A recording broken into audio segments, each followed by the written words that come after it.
Hey guys, what's going on? It's Mike here at Universal Mind, Body, Soul, and today's topic is going to be alkaline versus acidic. Alright, so I just want to kind of do a brief overview today of the benefits of an alkaline diet, and we'll jump right into this. So really, there is really no disputing you are what you eat. You know, fact of life. What you consume is really going to determine your quality of life. You know, it's going to determine your level of sleep, your energy levels, you know, a whole bunch of factors that's really going to kind of be the motivating factor of your day. What you consume becomes you, no matter what. So to kind of find yourself feeling optimum and energized and balanced, you really want to consume a lot more alkaline foods than an acidic type diet. Now, I'll get to that in a second as to why, but basically what your body falls in between two categories. Two categories are alkaline and acidic. So acidic is your pH level between 0 to 7, and alkaline is between 7 and 14. So the foods you eat are going to have an alkalinity rate or an acidic rate in that kind of in that metric scale.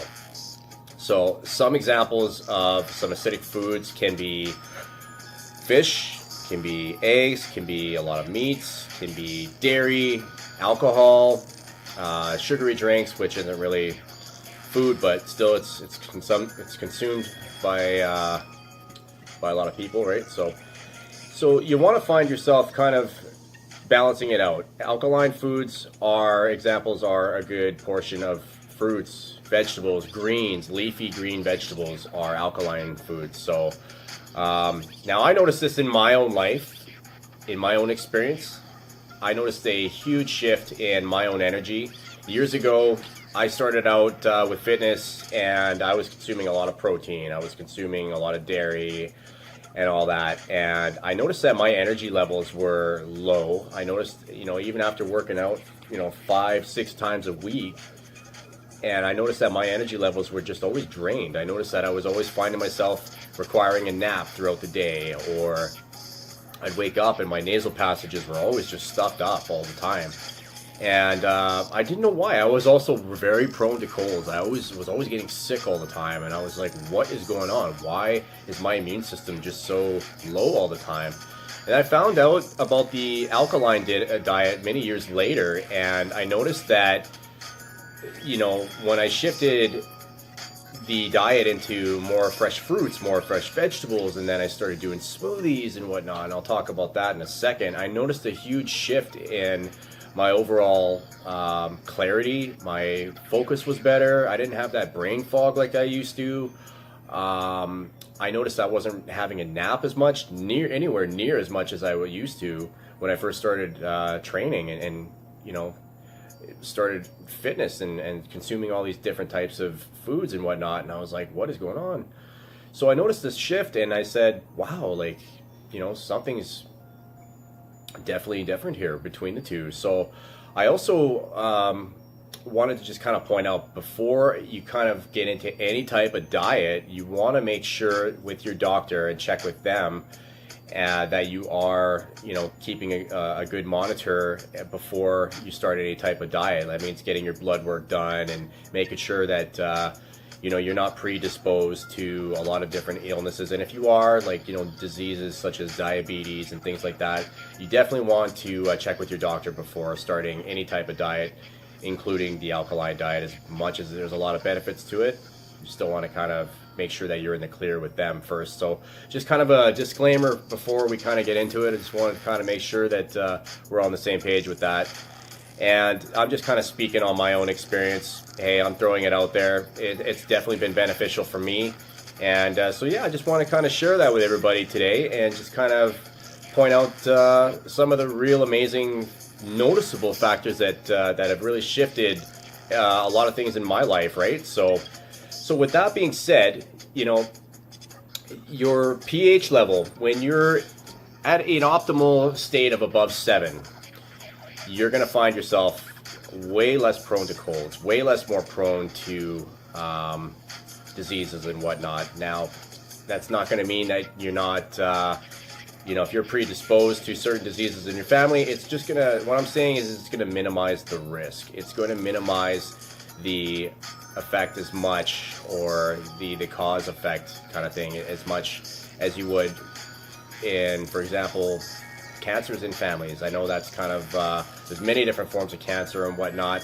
However, it's a fact, it's a scientific fact that cancer grows and survives more in an environment, in an acidic environment, rather than an alkaline environment. Cancer has been known to not survive in an alkaline environment. So I'm not saying that a person, still can't get cancer who's more alkaline. What I am saying is the risk is far lower, and there's a lot of scientific studies done on this. So I won't go too much into detail with that. You can find the detail in depth a lot more on my blog at universalmindbodysoul.com. I did a pH review between the two, so you'll be able to find that there. So anyways, moving on here. So I just wanted to just kind of point out some good examples here. Now,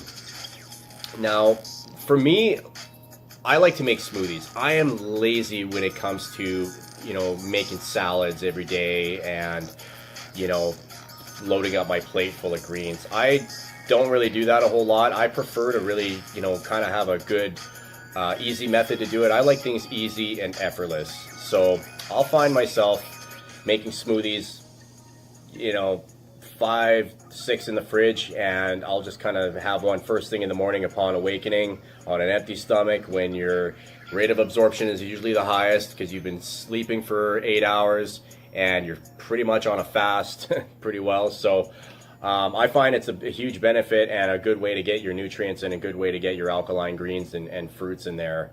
So definitely something I would strongly recommend. I use a Vitamix blender to help chop that up at a fast rate, and it seems to be working well. I've been using that thing for quite a while now, and it pretty well would chop anything. Chop ice, strawberries, anything. Strongly recommend that. So if you want to look into what I use, I'll show you some links on the bottom there below. You can check out the Vitamix there below and kind of check out what I use, something reliable if you really want to get into more healthy consumption of alkaline smoothies and whatnot. So anyways, so with that being said, now I'm not saying that you want to eliminate acidic foods altogether. There are some good acidic foods, like fish is one that I consume on a regular basis still to this day.